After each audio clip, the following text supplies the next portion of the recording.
बिस्मिल्लाहिर्रहमानिर्रहीम। अस्सलाम वालेकुम। मैं हूं कामरान फैजी और आप देख रहे हैं मेरा यूट्यूब और फेसबुक। नाज़रीन, जैसे कि आपको मालूम है कि इस वक्त मुल्क पाकिस्तान में हंगामी सूरत हाल है, सैलाबी सूरत हाल है।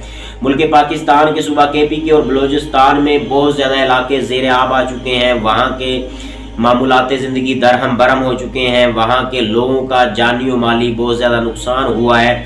मुश्किल की इस घड़ी में हमें अपने पाकिस्तानी भाइयों के साथ खड़ा होना चाहिए, उनके साथ इजहार यकजहती करना चाहिए, उनके साथ हमदर्दी करनी चाहिए। और मैं अपने अहले इक़्तिदार से, हुक्मरानों से और तमाम सियासी जमातों से ये रिक्वेस्ट करूँगा कि मुश्किल की इस घड़ी में अपनी सियासत को बालाए ताक रखते हुए मुल्क पाकिस्तान की आवाम की इस मुश्किल घड़ी में मदद करें और अपने सैलाब ज़दगान भाइयों के साथ इजहार यकजहती करें और उनकी मदद करें। यही हम पाकिस्तानियों का इस वक्त फ़र्ज़ है।